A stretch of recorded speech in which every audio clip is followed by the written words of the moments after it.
From Hollywood, it's time now for Edmond O'Brien as... Johnny Dollar. Jack Barton, Johnny. Take this down. Policy number 245-7809. Got that? Yeah, got it. Los Angeles, California. Amount, $1,150,000 straight life. Beneficiary, Mrs. Mabel Trandem. Insurer, her husband, Mr. Harold Trandem. Right, it's all down. Now, what's the problem? Officially, there's none. As you know, the company can't take any preventive action. But we certainly aren't very happy to learn that there has been an attempt on Mr. Trandem's life.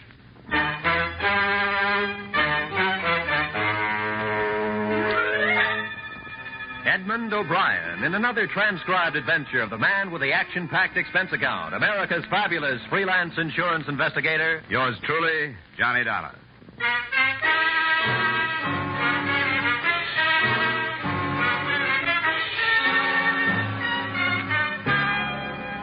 Expense account submitted by Special Investigator Johnny Dollar to Home Office, Clayson Mutual Assurance Company, Hartford, Connecticut. Attention, Jack Barton. The following is an accounting, unofficial but very payable, of my expenditures during investigation, also unofficial, of the Harold Trandem matter. Expense account item 1, $250.67, transportation incidentals, Hartford to Los Angeles, into the 2-acre Bel Air estate of the prominent coupon clipper, Mr. Harold Trandem. I presented my identification to the pert little maid who answered the door, was ushered through a portrait gallery and 2 living rooms to the terrace. Mr. Trandem was bent over his morning paper, sipping grapefruit juice. He looked up at me with the same scowl I'd seen on the front pages of newspapers. Very early. Why did the servants let you in here? May I sit down? Certainly not. I don't even know you. Yeah, here's my card. Insurance investigation. I suppose you think I can't pay my next premium. Mr. Trandem, we have no doubt as to your credit rating. This is a much more important matter to you. Financial? In a way. Now, what is this important matter? Your life. I understand there's been an attempt on it. That's my own affair. Strictly my own affair. I made adequate provision. If your company is worried about my life, I'm very touched. But I assure you... Don't misunderstand, Mr. Trandem. I'm only interested in your welfare unofficially. The company takes no preventive action of any sort. However, as a friend of Jack Barton, who's head of the Hartford office of Clayson Mutual, I'm here to try to see that no further attempts occur. Unofficially or officially, I'm well taken care of. Thank you. Oh, that's that, then. Sorry. Must have been a long trip from Hartford. Yes, it was. I should offer you a drink, I suppose. Well, it's a little early for anything hotter than orange juice for me. My doctor makes me drink this lot. Grapefruit juice. Sure it. Lila.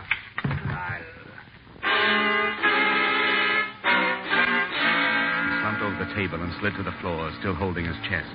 An army of servants rushed out and tried to look like they knew something. I was obviously the major suspect, and they vied with each other in their attempts to blame me. But nobody bothered to call 1 a hospital and 2 a policeman. Finally, one big guy, obviously a bodyguard, scooted everybody but me off the terrace and sat me down. He's dead. You didn't do it, did you? No. I didn't think so. But if I go back to the boss and tell him Trandem was knocked off right in front of my eyes, I'll get the axe, you know what I mean? Yeah, I know what you mean. No, I'm prepared to exchange information with you. Well, that's mighty generous. I'll see you later. No, please, wait, don't go. Look, didn't you see nothing at all? Nothing I can go back and say, Mr. Halmer, I had my eyes open? Well, if it means your job. Yeah, it does. Believe me, it does. I saw a wisp of blue smoke over there, that clump of bushes across the lawn. And a man, he ran away. No man. Just smoke. The shadow of a man. Just smoke. The gleam of the gun. A thin wisp of blue smoke. This is all? Look, you can make up the rest as you go along. Now, if you'll excuse me, I got a phone call to make. I think the police ought to know about this.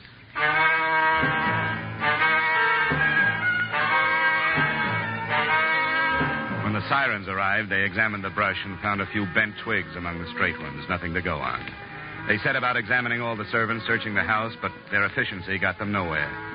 By the time they left, they had collected no information at all. The only thing they had succeeded in doing was to make Mrs. Mabel Trandem lock herself in her room for a good private cry. It was after the police left that I remembered the last word of Mr. Harold Trandem. Lila. Hating unsolved mysteries as I do, I knocked quietly at Mrs. Trandem's bedroom door instead of hopping on the next DC-6 for Hartford. Go away. Please, Mrs. Trandem, I'd like to talk to you. I don't want to talk to anybody. Go away. I'd like to talk to you about Lila. Who did you say? I'm Johnny Dollar. I'm at the What about Lila? May I come in? Thanks. Tell me what about Lila? Well, that's just what I was about to ask you. You're one of the detectives, aren't you? No, I'm an insurance investigator. Oh, sit down. What did you hear about her? The last word your husband said was Lila. Yes, it would be. That's all he talked about. Breakfast, lunch, and dinner. Oh, I got a steady diet of her, all right. What did he say about her? Nothing. He just said Lila. I suppose his insurance money won't be paid now that he was murdered. The fact that he was killed won't interfere with the payment, Mrs. Trandem. The way it looks now, you'll get your money with very little trouble. Because that's all he left me, mister. Me and the Jesse Frederica rescue mission. Money. I've got a closet full of coats and so many dresses I run out of hangers, and I've got shoes piled to the ceiling. And if I wanted to go out, nobody was nicer than he was about it. He'd see that one of the boys from his office took me wherever I wanted to go. He was real good to me, mister. He picked me up in a cafe where I was working as a waitress. He picked me up and gave me all this. And still I hated him. Maybe I'd better go. No, don't go. I gotta talk to somebody. Insurance, huh? How much was it? $1,150,000. Pretty big tip for just a cup of coffee, wouldn't you say? He didn't have many friends, did he? Nobody, mister. Not a friend in the world. You could comb the city from one end to the other for somebody to say a nice word about him. The closer you lived with him, the more you hated him. It'll be pretty tough, I guess, to find out who did it. It wasn't one person. It was the whole city, the whole world. Everybody got together and said we got to clean the rot out of this territory, and they hired somebody and did it. Take it easy, Mrs. Trandem. Don't call me Mrs. Trandem. Mabel, Harriet McGrandy. You know what I'm going to do? How much did you say it was? $1,150,000. I'm going to get out of here and into a little apartment and have a couple of cats. I always wanted a couple of cats, but he couldn't stand them. I couldn't have any. Siamese I'm going to get. Where can I find Lila? I didn't tell the police about her. Why should I tell you? No reason. I'd just like to know. Lila Winnie. She lives at the Village High Hotel. She's very lovely. Very refined. I suppose maybe she was the only one who liked him. Hey, when you get through there, come back and talk to me some more, will you?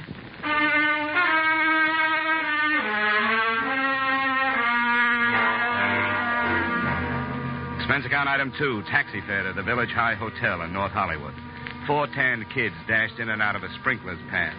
I walked to the last apartment to the right and knocked. I knocked again. I knocked a third time and tried the door. It was locked. I looked in the window. Through the lace curtains, I could see the body of a girl. Her head lolled crazily to one side, and there was a small red dot on her temple. The police investigated. The bullet hole was the quick work of a .38. There were letters in the bureau drawer, letters to Harold Trandem.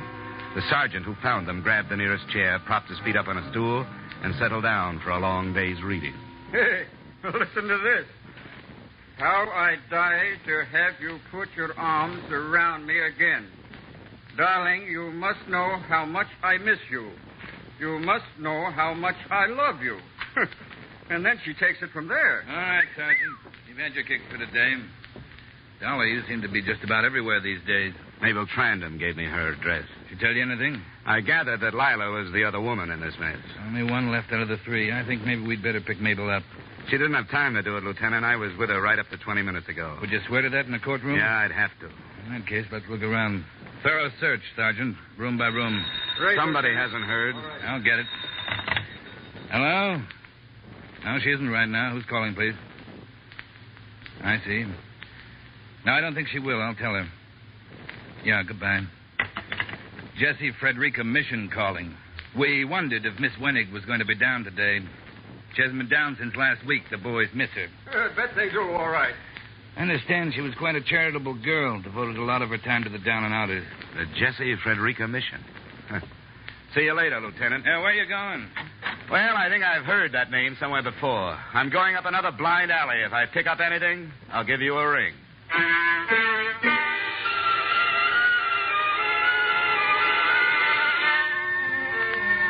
Expense account item 3, $4.90. Transportation Bel Air to the Jesse Frederica Rescue Mission on Main Street. Now that the mystery was doubled, I thought it wise to follow up every enterprise the 2 late lovers had in common.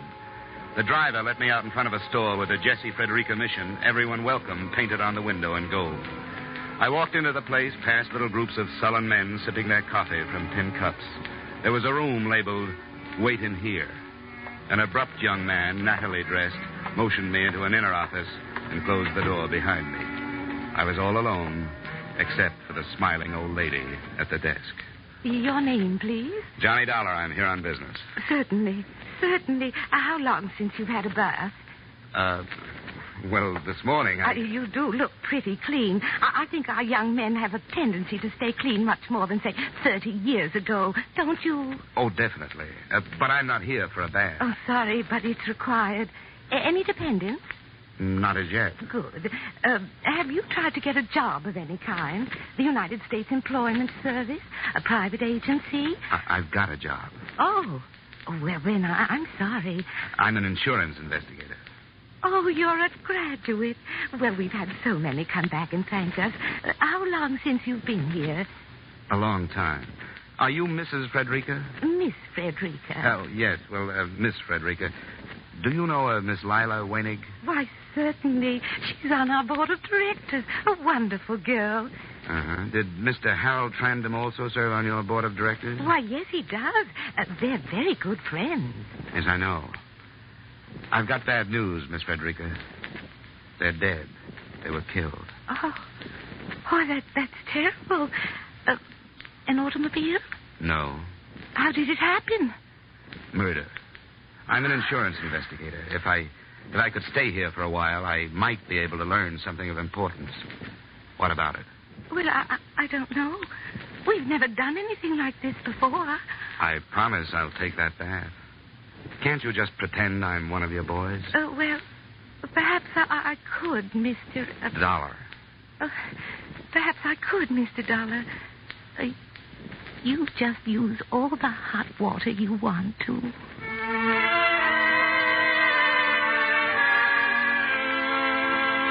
I found myself in the midst of a lot of confused men.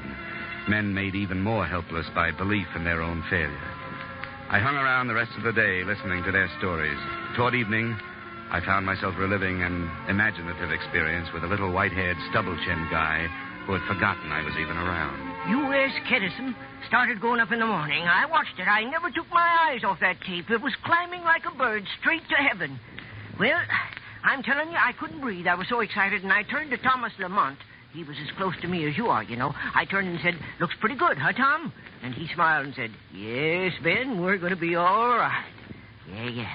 2 more points. 2 points more, my friend, and I wouldn't be standing out here, I'll tell you that. Didn't make it, huh? Oh, I'm not worried. I'll do it again someday. Man who's made it once can make it again. Yeah. What do you say? I know a man, he was much worse off than I. He had less than nothing. He owed the world. And he came back and made the biggest fortune on the whole exchange. Maybe you heard of him. Director of this charity. Killed recently. Harold Trandem. You knew him? Knew him? Well, we were as close as twins. Yeah. He gave me lots of tips on the market. Nice guy, huh? He was very nice. He was a very nice man. Oh, he was gruff sometimes, but kind. A really good heart. And when he took up with that woman, she was a director here, too. They killed her, too, you know. You knew that, didn't you? Yeah. Yeah. Well, when they took up together, I knew she'd kill him. She didn't kill him. Well, the other way around, then. No, it wasn't that way either. Well, you know. No. I always heard he wasn't very well liked. Oh, he had lots of enemies. You see that fellow over there? No, the one leaning against the wall. Oh, the one yeah. with the brown sweater? Yeah. He hated him. Oh, that was a real big thing, that hate was. What's his name? Sanderson. Bill Sanderson. What happened was, years ago, they was partners, the two of them. Bill Sanderson and Trandem. Yep. Trandem did Sanderson out of his brokerage business and sent him down to Skid Row. I guess Sanderson was only one of many. Oh, sure, he had his enemies, Trandem did. But Sanderson, he was the one who introduced me to Trandem, you know. Sanderson hated him worse than anybody. Hated that woman of his, too. Lila, whatever her name was. Well, that's interesting, Dan. Oh, it's nothing. Why, I got stories that would make your hair curl. I'll tell them to you over a drink sometime, huh?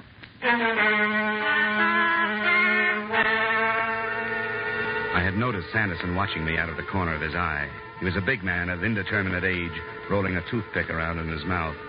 I walked to the cafe down the street, had a bite to eat, and came back to the mission. A crowd was gathered in one corner, talking excitedly. I moved through to the front row and looked down. There was little Ben, lying dead on the floor. I moved back through the crowd and right into Bill Sanderson. Dollar, maybe you better come along with me. The sliver of shining metal in his hand convinced me to come along with him. There didn't seem to be a great deal of choice. He stopped me in front of a door 3 buildings down, opened it, shoved me in, and closed it again. Inside, it was not quite pitch black. I'm glad to meet you, Dollar. Any friend of Trandem's is a friend of mine.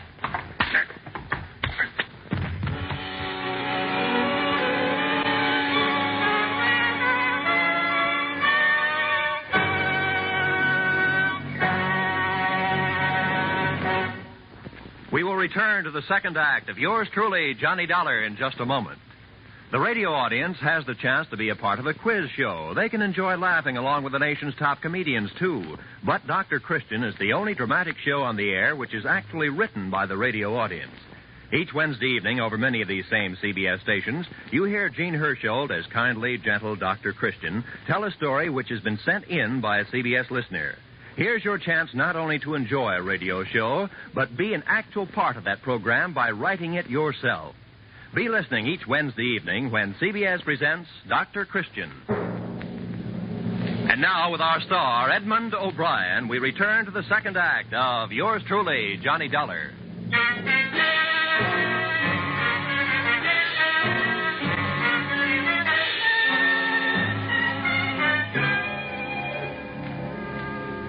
I don't know how many times Sanderson tried to use his knife. Perhaps he was getting too big a kick out of wearing me down to use it at all.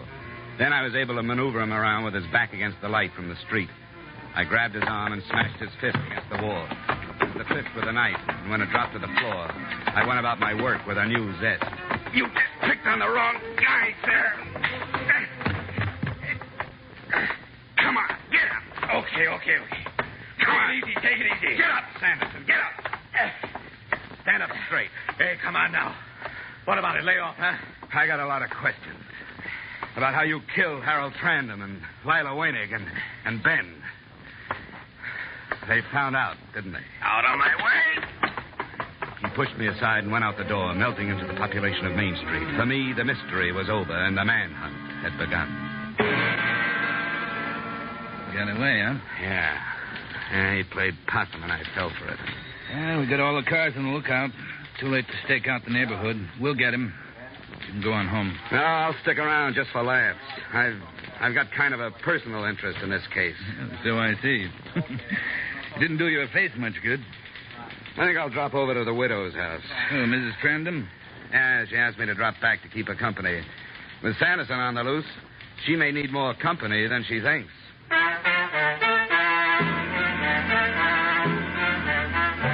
Expense account item 6, $4.50, police headquarters to the Bel Air mansion of the late Mr. Trandem.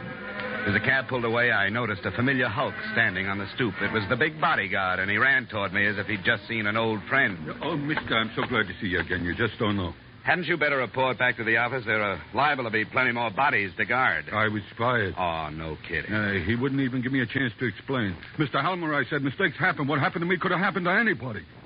And I really had my eyes open. I seen a big guy with a .38 revolver over 100 yards away, and he run for cover. I chased him all over the plantation and finally caught him. Look here. I even brought him a piece of the suit the guy wore. Recognizing a .38 from over 100 yards away didn't do your story much good. Yeah, you know, I thought about that later. Uh-huh. And that guy whose suit I tore is threatening to sue me. You made a good try. Yeah. Say, you don't know where I could maybe get another bodyguarding job, huh? Have you tried plumbing? Bodyguarding is the only job I know. I'm skilled. I'll tell you what. Hang around with me for a while. What's the fee? Oh, no fee. You can use the experience. I'm sorry. I have my price. A man with your pride doesn't need a job. So long. Oh, no, wait. You caught me desperate. 10 a day. I'll put it on the swindle sheet. What was your name? Max. Okay, Max. Get your foot out of that flower bed and come on.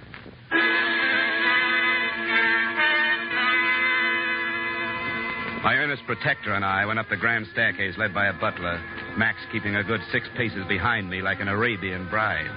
The butler went through a door, leaving us to wait in the hall. When he came out, he whispered to me to wait. He went downstairs. I opened the door, leaving Max on the outside, and walked in. Mrs. Harold Trandem, who preferred to be called Mabel, was fingering the ears of a white cat on her lap. Isn't he beautiful? He's lovely. I want to ask you about a guy I ran into a few hours ago. Do you happen to know Bill Sanderson? Bill Sanderson? No, I don't. Blonde or dark? You know, you aren't the lonely little girl I remembered talking to this morning. What makes you so happy? I'm going away. Where? Somewhere. How much did you say that policy was for? A lot of money. Oh, you can mail it to me. You going alone? All alone. Pretty girl like you alone all this time? Hard to believe. Oh, it'll be different now. You'll see. I've got my next guy all picked out. In my mind, I mean. He'll marry me for my looks and my money, but mostly for my money. Then I can be boss for a change. You wouldn't mind if I took a small look around the room, would you? Keep your hands off things that don't concern you. I know all about search warrants. I'll bet you do. But keeping letters like this on your dressing table isn't playing it too smart. You keep your hands off my personal mail. Signed by Bill Sanderson. You shouldn't leave things like this around. I don't know what you're talking about. Mabel, I should have known that a girl with your looks wouldn't just sit around with her crocheting while her husband gallivants about town. You better get packed. Those tickets on the table are for the 6 o'clock plane. It's 4:30 right now. Don't worry, Mr. Dollar. I'll make the plane. You keep everything handy, Mabel. Point that the other way, would you mind? We'll make that plane. Bill has wonderful plans. There's Rio and Argentina and all those South American countries. Nobody's going to stop us now. So you paid Bill... I paid Bill nothing. He killed Harold because he loved me. I should have married him in the first place, but he didn't have the money, and that was important to me then. I met him too late. I met him after Harold had torn every penny and every bit of self-respect out of him. He's killed a few more since you last saw him. It's been one after the other. I don't suppose you've heard about Lila Wenig and poor little Ben down at the mission. You're a liar. It'll be in this evening's papers. Or better yet, you call the police department. You're going off with a mad dog. He's tasted blood and he doesn't know when to quit. You've got over $1 million. Take my advice, Mabel. Find yourself another guy. Get out of my way. You're an accomplice to one murder. Don't try for 3. Get out of my way. I always bow to firearms. This is the room with the outside lock. Goodbye, Mr. Dollar.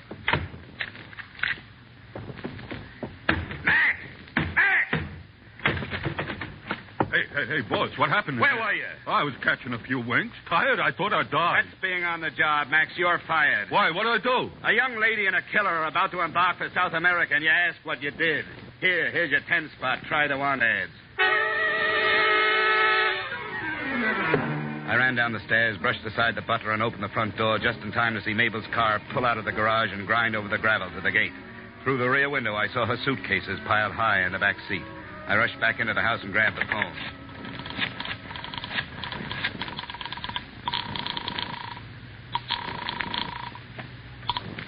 Vincelli, homicide. Johnny Dollar, Lieutenant. Listen, Mabel Trandem just left here in a big hurry. She had airplane tickets for Rio. The plane leaves at 6. She's picking up Bill Sanderson first, somewhere. Don't tell me she's in on her husband's death. Very much so. She knows I saw the tickets, so she may try another means of transportation. Better cover all the exits. Good work, Dollar. I'll get right on it. Say, Lieutenant, there are too many cab fares listed on my expense account. You haven't got a car you can spare. Sure thing. I'll send 109 right over.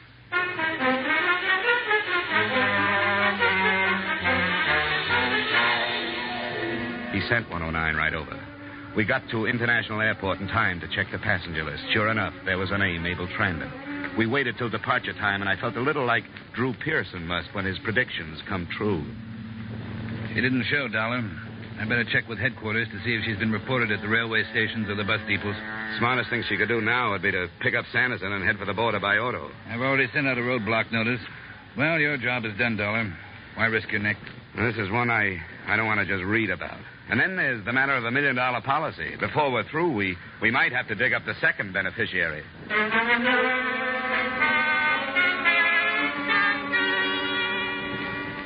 Lieutenant Vincelli checked with headquarters. They had not shown at any departure points. The roadblock had been set up on the coast route just out of Capistrano, where 101 and its alternate meet, the only highway south. Everybody was giving a 3-time killer just the sort of attention he deserved. It was getting dark. The lieutenant and I sat in his car watching the roadblock. Okay, go ahead. Now, this could be for nothing. Maybe they've decided to stay home. No, that's not for Mabel. She's pretty restless, likes to keep moving. I think they'll make a try for the border tonight. Hey, look up there. Somebody's pulling on a line. Yeah, he's turning off onto the shoulder. He's going to try to crash the block. Okay, let's go.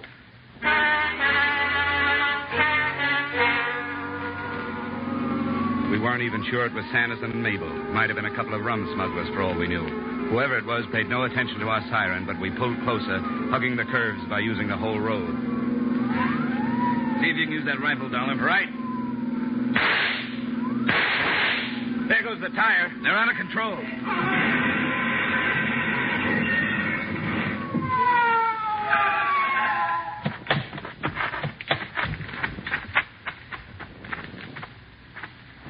Is that the car? Yeah, that's it.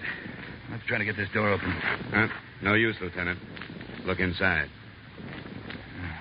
Yeah, I better get on the radio.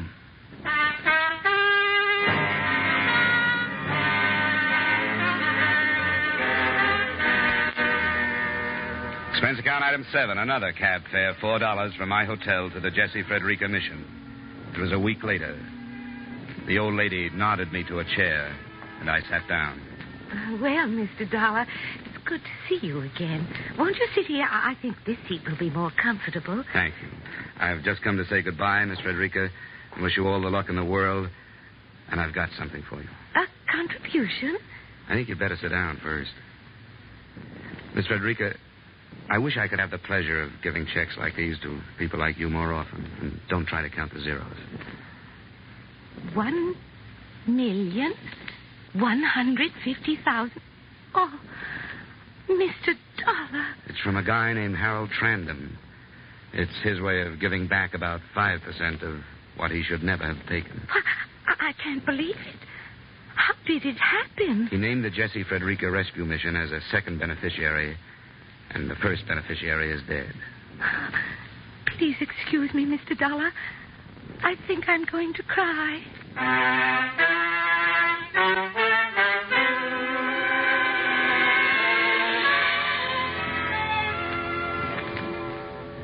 She did.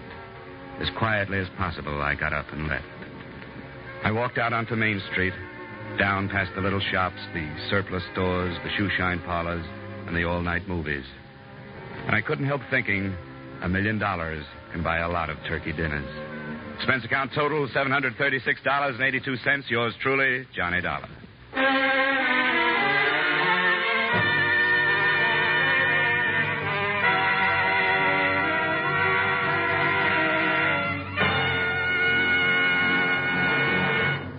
Yours truly, Johnny Dollar, stars Edmond O'Brien in the title role and is written by Gil Dowd and David Ellis, with music composed and conducted by Leith Stevens. Edmond O'Brien can soon be seen starring in the Columbia Pictures production, The Los Angeles Story. Featured in tonight's cast were James Eagles, Ted Osborne, Ed Max, Gloria Blondell, Raymond Burr, Ida Reese-Marin, and Junius Matthews. Yours truly, Johnny Dollar, is produced and directed by Jaime Del Valle. Join us again next week when, from Hollywood, Edmond O'Brien returns in another transcribed adventure of... Yours truly, Johnny Dollar.